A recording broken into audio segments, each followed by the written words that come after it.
Ô prefeito, para começar, quero agradecer a tua disponibilidade, tirar esse tempinho conversar com a gente. Hoje eu sei quão, aliás, nem faço ideia o quão corrido é a vida de um executivo a nível na capital de Porto Alegre, né? E a primeira pergunta que eu te faço é: o senhor assumiu a prefeitura de Porto Alegre em meio a uma pandemia, Correto. 2021, né? Aquele caos no Brasil inteiro, Correto. caos em Porto Alegre, então, economia defasada e saúde nem se fala. Como é que o senhor avalia esses 3 anos e pouquinho de mandato que o senhor tem até agora? Tá bem. O Anderson, primeiro, obrigado por estar aqui, viu? Obrigado, eu que agradeço. Nós tínhamos combinado esse bate-papo, né? E ele agora está sendo realizado, né?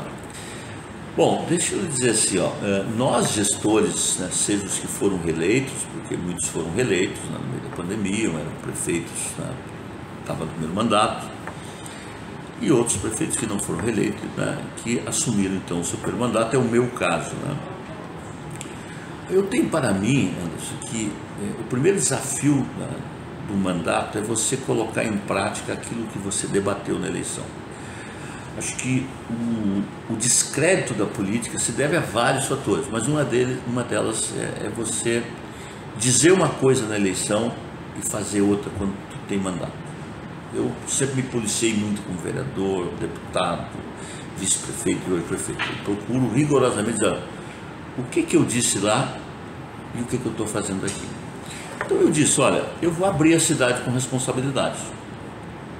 Do outro lado tinha gente que dizia, não, a cidade vai manter fechada. O povo compreendeu a nossa mensagem, porque se quisesse manter a cidade fechada, tinha outras opções, e até porque eu dizia, olha, é fácil, quem tem salário fixo, recebe em dia, fica em casa, né? Agora você imagina para aquelas milhares de pessoas que dependem da Kombi para trabalhar, do som para ligar, do garçom para trabalhar, da cozinheira, esse pessoal estava vivendo de favores. Então, qual era o caminho? Era vacinar. Eu acredito na ciência profundamente, né? Vacinamos gente de Porto Alegre, da grande Porto Alegre, quem descia aqui a gente vacinava, não faltou vacina, né? E eu sempre dizia, vacina boa é vacina do braço, né? Sim. Nós tínhamos um protocolo estadual, né? E o primeiro debate foi enfrentar internamente com então o governador Eduardo Leite, primeiro mandato, né, que tinha uma visão bastante diferente da nossa. Então, quando faz política com transparência, isso não tem nenhum pecado, né? Tivemos reuniões pesadíssimas dentro desse comitê, né, onde tinha muita fleura, assim, mas na prática era a questão das bandeiras, entendeu? E a gente, né, acabou vencendo ali algumas batalhas internas, delegando aos municípios mais autonomia. Acho que foi a primeira questão, foi essa, porque se tu não tivesse autonomia, você ficava de mãos amarradas, porque tinha o Ministério Público, o Judiciário todo levava em conta aquilo que era estabelecido estadualmente. Bom, e foi nessa condição que eu liderei aqui na região metropolitana, com todos os 19 prefeitos, de a gente ter decretos responsáveis, mas que pudesse a cidade funcionar. Porque, por exemplo, né, eu sempre achava que se o supermercado pudesse ficar aberto a noite inteira, era melhor do que você acumular pessoas em poucos horários para comprar. Então, se o problema era a fila, então será que, entendeu? A partir das 20 horas né, você tinha o Covid, né, transmitia, porque fecha às 7 ou fecha às 8, então, para mim, é o distanciamento. Se o distanciamento, quanto menos pessoas tivesse, melhor. Sim. Então teve muita disputa política que o tempo há de dizer, né? Mas o certo é que a gente batalha, né, com responsabilidade, né, leitos, abrimos mais de 650 leitos de retaguarda, toda uma governança envolvendo, bom, e aí nós precisávamos, né, levantar a cidade do ponto de vista de todas as dificuldades. Imagina perda dos seus amigos, das famílias, dos teus vizinhos. O bar, por exemplo, que pegava em Copacabana, que tinha 60, 70 anos, fechou, nunca mais voltou, CNPJs fechados. Então, a gente tinha que dizer o seguinte, bom, fazer um grande refis. E um grande refis seria o seguinte, paguem a longo tempo, com grande desconto, as dívidas que vocês não puderam pagar na pandemia. Foi um grande outro debate que eu fiz, mandei para a Câmara de Vereadores, aprovamos e o povo compreendeu, né? Terceiros, olha, vamos licenciar rapidamente para que novos negócios se abram, apostar na inovação, um novo jeito de fazer, uma economia diferente que nasce depois do Covid. Então a gente apostou muito nessa liberdade econômica, porque ela deu a capacidade de dizer, olha, eu fechei o meu negócio aqui, mas eu não vou parar. Então isso nos deu uma condição de retomada. Tanto é que a gente diminuiu impostos aí de mais de 40 atividades econômicas, que é o imposto de serviço do município, e a gente não baixou a arrecadação. Estamos pagando em dia, antecipamos o 13º dos últimos 2 anos, o IPTU que era cobrado no ano anterior, nós estamos cobrando no ano do IPTU, então já é o 2º ano que isso acontece, ou seja, antigamente tu cobrava o IPTU no ano anterior, tá? Sim. E já entrava no meio do ano já com um pedaço do IPTU do tudo. Agora não, agora, por exemplo, tem até o dia 28 de fevereiro para pagar o IPTU com até 11% de desconto, porque as finanças estão em dia, tá? Então, criamos um comitê de desenvolvimento econômico, onde nenhuma medida foi tomada do ponto de vista de fechar ou abrir a cidade sem uma grande parceria, ou seja, qualquer dúvida nós levávamos para o comitê. Nunca tomamos uma decisão de fecha aquilo, abre aquilo, sem uma concertação entre a atividade econômica do município de Porto Alegre. Não? Bom, e aí os desafios sociais, porque sabe que o Brasil tem grandes desafios sociais e empobreceu mais ainda muitas camadas depois da pandemia, mais moradores estão de rua, questão de moradia. Então não tem sido uma tarefa fácil, porque no Brasil a União pode tudo, os estados podem um pouquinho, os municípios quase nada, mas a responsabilidade para cuidar do povo é do município. Então é um pouco disso, social, inovação, desenvolvimento econômico e viver a cidade, ouvir, entendeu? E decidir. O governo que só ouve, Anderson, e não decide é o governo balofo. O governo que decide sem ouvir é autoritário. Eu faço as duas coisas. Eu escuto mesmo. Eu saio pela rua, às vezes eu estou debaixo de uma árvore, lá tem 50 pessoas no meu redor. O que está acontecendo? O ônibus não está vindo, prefeito. Secretário, por favor, o que está acontecendo? As redes sociais mostram isso, por exemplo. Aqui não está chegando a água. O que está acontecendo, secretário? Não dá porque não é regular, não dá porque tem uma ação civil, não está. Então, ouvindo e decidindo, ouvindo e decidindo, ouvindo assim. E é um governo singelo. Eu sou um prefeito singelo, ando pela rua sem segurança, tranquilo, nunca fui atacado por ninguém, respeito meus adversários. Tem alguns adversários radicais que não nos respeitam, mas aí é do jogo, eu não vou entrar nessa. Eu tenho dó das mães desses rapazes, dessas moças que às vezes criaram com tanto carinho essas pessoas e elas saem xingando gente pela cidade. Eu tenho dó da mãe, do pai, que criou com tanto carinho, né? E não ter civilidade, mas eu vivo bem com a cidade, respeito e convivo com todas as camadas. É um jeito singelo de governar, não? O senhor falou em adversários e em poucos meses aí o Brasil vai viver uma nova eleição. A gente vem aí de pelo menos umas 3 eleições bem polarizadas. A gente viu direita e esquerda aí no poder. Bom, todas as polêmicas aconteceram em 22. O senhor vivenciou isso em 20 também? O senhor acredita que essas próximas eleições também vão ser polarizadas como foram as antigas? Ou o senhor vê um ar de mudança, por exemplo? Sim. Primeiro eu acho assim, que a polarização não acabou no mundo e também não acabou no Brasil, e o presidente atiça todo dia a polarização que está aí, né? Porque se o outro atiçava, isso aí atiça também, né? Então, atiça muito, né? Por quê? Porque para manter no poder, então tem que dividir o Brasil, né? Eu acho que a eleição municipal ela é da porta para fora, né? da casa do cidadão. Como é que está a rua, como é que está a água, como é que está a iluminação, como é que está a praça, então ela é da porta para a rua, né? Eu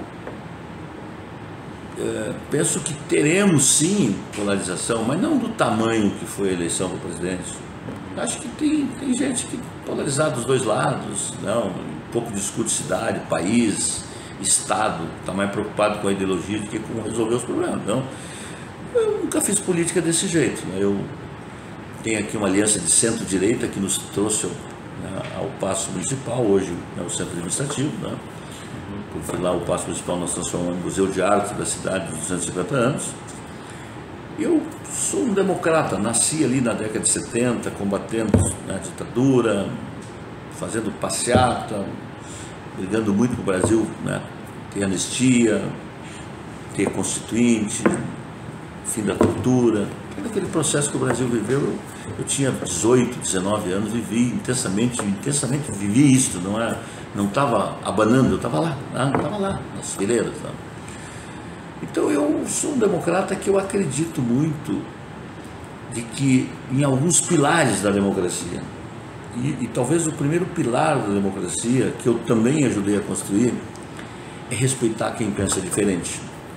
E o que eu mais vejo hoje no Brasil é dizer, eu sou democrata, mas eu sou democrata só se tu aceitar a minha posição. Isso não é democracia. Eu te pergunto porque a gente viu, por exemplo, o PT aqui na capital já lançou Maria do Rosário como pré-candidata. O PSOL já está movimentando, surgiu inclusive até o nome de Luciana Genro e o PCdoB, a Manuela. Né? Inclusive a Manuela já chegou a pedir prévias na esquerda com o intuito de talvez uma esquerda vir forte contra a sua reeleição. Como é que o senhor observa esse movimento da esquerda em Porto Alegre? Bom, primeiro, a esquerda governou a cidade aqui de 88 a 2004. Foram 16 anos da Frente Popular liderando aqui, começando com o Livre, passando por vários outros prefeitos. Né? E o Fogaça foi que quebrou aquele ciclo ali com uma frase muito interessante: fica o que está bom, muda o que está errado. Né? E de lá para cá vem uma sucessão de prefeitos, né? Que de certa forma todos eles, né, democratas, que mais para lá, mais para cá, que vem mantendo aí uma política mais desenvolvimentista para a cidade. Né? Bom, é evidente que essa frente, seja ela unida, seja ela não unida, ela é legítima para disputar o poder local, regional, nacional, e eu respeito muito isso, tá? Eu não gosto muito de comentar sobre adversários políticos, eu respeito os adversários políticos. Já disputamos a eleição, na eleição passada o PT deixou de ter candidato, pela única vez que eu conheço na história de Porto Alegre, do nascimento do PT até a eleição passada, o PT nunca tinha deixado de ter candidato. Né? Foi a primeira vez que o PT abriu mão de ter uma candidatura, unificou na adversária, que ia disputar a eleição para o segundo turno comigo. Né? E agora eu vejo os movimentos aí, como vocês estão acompanhando, né? Mas eu penso mesmo que a eleição, aqui em Porto Alegre, de resto, acho que nas cidades, elas vão ter um pouquinho de clareamento lá por abril. Lá por abril a gente vai ter um desenho das forças que vão compor esse mosaico da eleição municipal. Se a esquerda vai estar unificada, se vai ter mais de uma candidatura, se vai ter candidatura mais para a direita, mais para o centro-direita, tudo isso, né, eu acho que vai estar bastante desenhado lá pelo mês de abril. Então, nós estamos aqui governando a cidade. Eu acho que quem governa, seja em qualquer instância, né, seja estadual, municipal, federal, eu acho que para a gestão pública, para as entregas que uma cidade precisa fazer, se tu antecipa muito a eleição, tu complica muito as entregas. E aí quem sai prejudicado com isso é a população. Então por isso eu tenho tido cautela de dizer o seguinte: eu não vou deixar de tratar de reeleição do projeto em nenhum momento. Eu tenho responsabilidade com a cidade, com os meus parceiros, comigo mesmo, entendeu? Então eu não vou deixar de tratar a reeleição, mas o meu prazo para tratar isso é abril. Tá bom. O senhor comentou antes sobre o papel da União também para com a população, e que a responsabilidade da população em si é do município. Nesse sentido, prefeito, eu pergunto como é que o senhor vê o governo Lula, esse primeiro ano de governo Lula, para com os municípios. Se houve alguma mudança? Eu lembro que o senhor gravou um vídeo, inclusive com a água, alguns meses atrás, aí, mostrando, cerca de um ano atrás, mostrando a diferença da arrecadação, se não me engano. Sim. Bom, primeiro eu vou começar pelo vídeo, né? Sim. O vídeo tratava da reforma tributária, né? Eu acho que ninguém pode ser contra, ou seja, prefeito, deputado, vereadores, ou quem tem vida política não pode ser contra uma reforma tributária de um país que tem um emaranhado que eu chamei de manicômio judiciário, manicômio tributário, porque tu gasta milhares de horas com advogado, com contador, 200 guias, e faz, arrecada ICMS, SS, isso aqui e tal, 200 impostos. eu sempre tive uma posição muito clara que o Brasil precisa de uma reforma tributária. Acho que o primeiro consenso que nós tínhamos tido nessa reforma era diminuir o tamanho da máquina pública. Isso não aconteceu. Não teve uma vírgula nessa discussão toda, que foi atropelada, foi um tapetão tributário que aconteceu naquela votação. Né? E não discutiu o seguinte: bom, essa máquina que está aí, ela está atendendo a vida do cidadão? Ela está no cangote do cidadão tomando o dinheiro dele e não está entregando? Então esse era o primeiro item que não foi discutido. O segundo era discutir o seguinte: vamos simplificar? E está aprovado aí, a reforma foi aprovada, não tem simplificação nenhuma. Tanto é que tu vai ter agora uma transição de 2027 a 2033, que vai ter que recolher de 2 sistemas, né? Então, se tu tinha hoje 10 pessoas para cuidar, tu vai ter que ter 20, né? Porque tu vai ter que recolher sobre 2 sistemas que vão fazer transição, né? E aí tu cria Conselho Federativo, que eu acho uma excrescência, tu tira o que o Brasil conquistou de autonomia nos seus municípios, nos seus 500 anos. Quer dizer assim, o município tem autonomia. Agora não, eu não tenho autonomia, eu não posso mais arrecadar. Eu tenho que mandar o dinheiro para a União, um comitê lá, numa mesa dessa, vai ter um cacique sentado na ponta e vai dizer: não, agora isso aqui vai para Porto Alegre, isso aqui vai para Belém do Pará, isso aqui vai para o Rio do Sul, isso aqui vai para Goiás. Isso é a reforma tributária que pode dizer. Então, ela não simplificou. E terceiro, teses a gente não discute, né? Então, tem tese que diz que o Brasil vai crescer, que o Brasil vai melhorar muito. Tem tese que o Brasil, né, no setor de serviço, vai ser uma desgraça, entendeu? Então você votou uma reforma tributária, tu criou muitas, dezenas de exceções. E toda vez que tu, né, se tu for num restaurante, seja aqui do centro, seja qualquer outro restaurante da tua Passo Fundo, da minha Porto Alegre, tu e mais 4 convidados, e as 5 pessoas pediam um espeto, uma cerveja, um vinho, vem o garçom, bota os 10% e diz: olha, a conta foi 250, dividido por 5, deu 50 para cada um. Se tu divide por 4, aumenta, se tu divide por 3, aumenta, e por 2, se for 1 só. Então a reforma tributária é a mesma coisa. Então você foi abrindo exceções. Então chegava lá, eu para votar, o setor do frango tem que pagar só 60% da alíquota principal. O setor do fumo mais 50%, o setor disso, daquilo e tal. Então criou uma colcha de retalho infernal. E que agora vem a regulamentação, que agora estão abrindo um prazo para a regulamentação, querem mandar para o Congresso Nacional lá, então, o secretário Haddad, o ministro Haddad, né? Então, o que os impostos que surgiram, 5 impostos federais, transformam num imposto, que é o CBS, né? Contribuição lá da União, né? E os 2 impostos do Brasil, que são 27 ICMS, porque cada estado tem o seu, a regra, e 5 mil ISS espalhados, então eles se unificam no IBS, que é o Imposto de Bens e Serviços, né?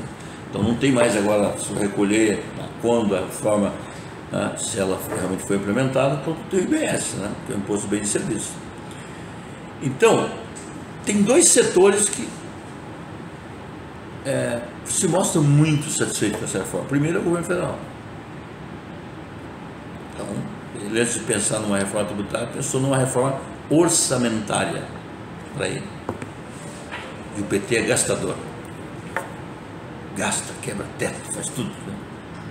Bom, e o segundo são os banqueiros. Os banqueiros é uma alegria, tomar cerveja, champanhe, estourado maravilhosamente bem.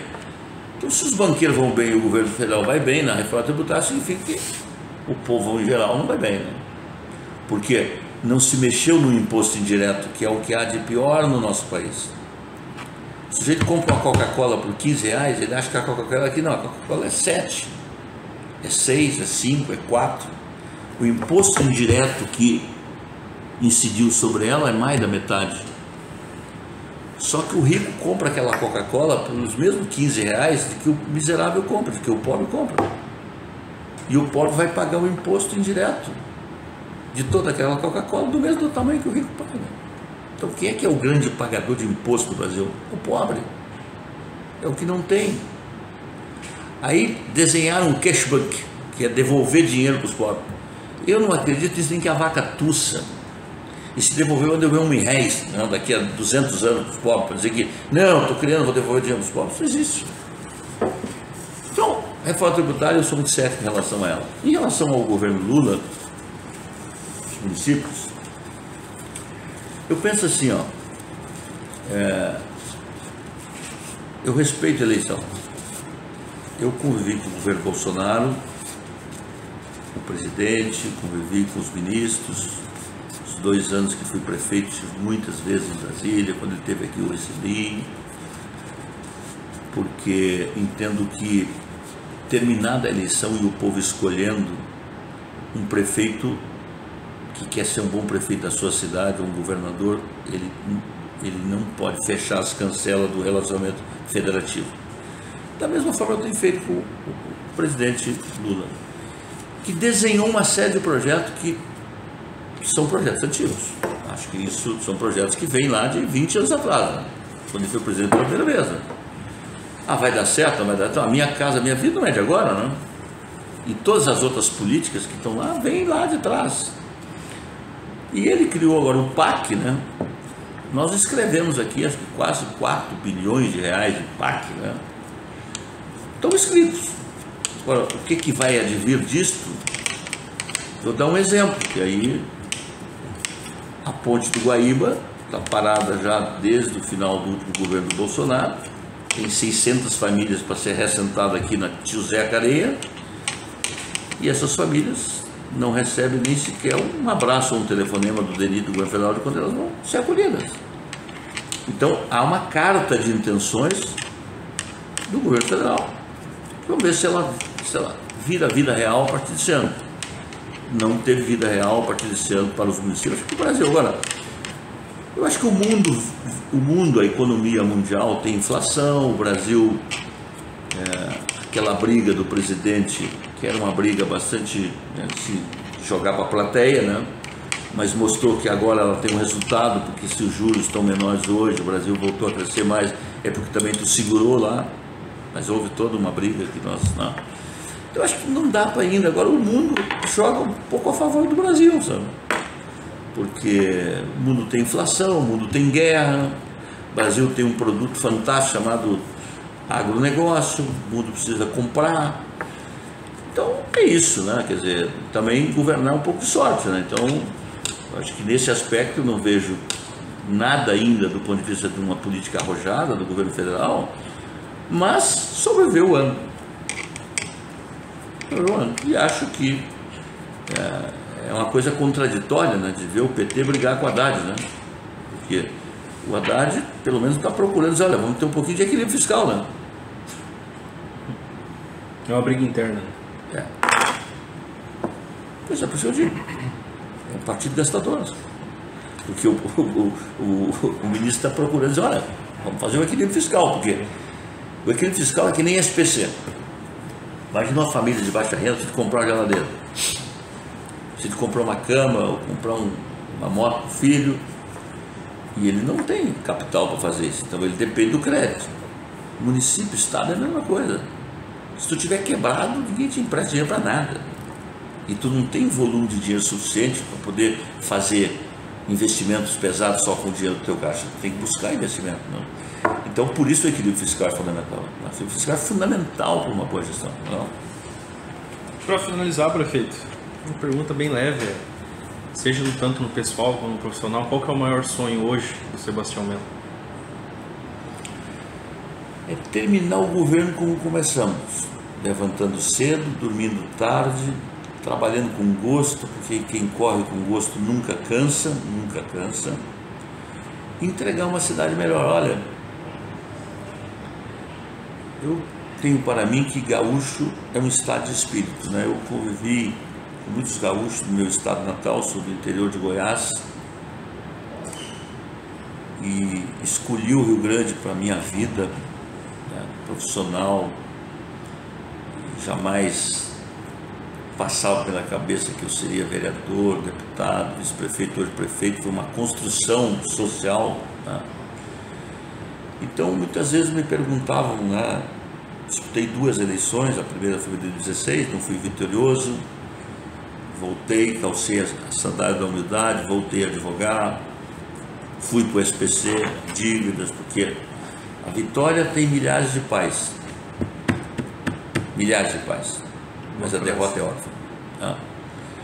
Recomecei, depois fui deputado, hoje sou prefeito da cidade. Então me perguntavam muitas vezes lá, e nesta eleição que acabei sendo o escolhido pela cidade ao lado do Ricardo, que eu tenho muita honra de governar ao lado dele,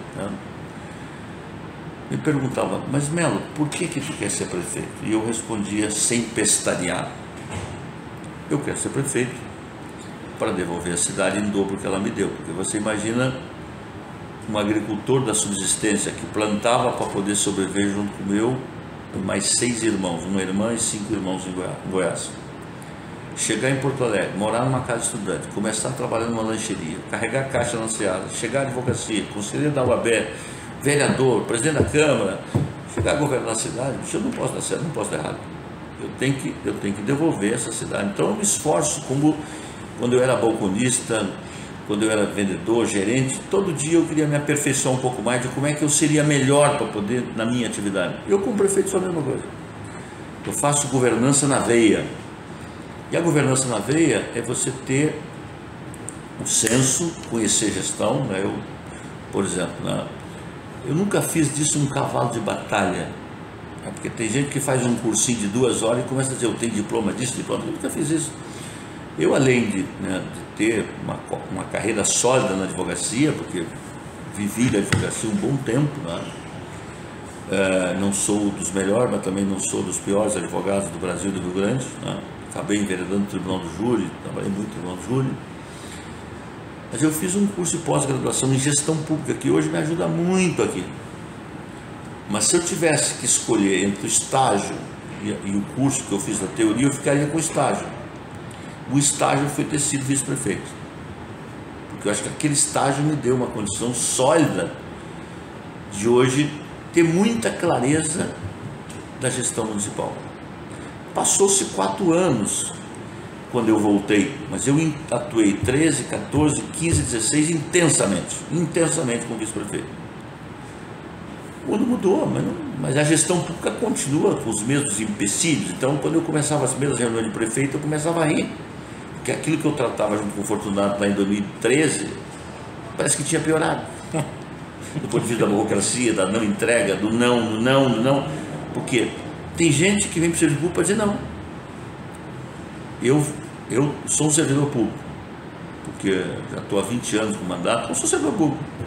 Para mim, é legalidade, é impessoalidade, é publicidade, é eficiência, tudo isso, mas tem que ser assim, porque a decisão aqui desta mesa vai impactar lá na Bom Jesus, vai impactar lá nas ilhas. Se eu tomar uma decisão equivocada, que não tiver amor, carinho, estiver olhando para as pessoas não sabem o que é burocracia, sabe o que é lei de licitação, não sabe nada disso não. Ela quer saber o seguinte, que lá não está acontecendo as coisas. Então essa sensibilidade epidêmica eu tenho, mas a máquina pública é pesada, é para não fazer uma não entrega diária. Então, e tem um outro elemento que também, Anderson, muita gente está nos assistindo aí, tem um grande público, que eu diria aos meus colegas prefeitos, enfim, quem é gestor público. O primeiro desafio do gestor público é governar o governo. Um país que tem 30 partidos políticos e que uma base de governo ampla, eu tenho aqui 11 partidos que governam conosco ou mais, Então tu tem que governar o governo com os secretários, com os vereadores, com os cargos de confiança, com os servidores, porque se tu não governar o governo nesta mesa, as tuas atitudes não chegam na ponta, porque aquele vai boicotar o outro boicota o outro boicota o outro, e quando tu viu, nada aconteceu. Então, governar o governo é um desafio enorme para quem governa uma cidade, um país e um estado.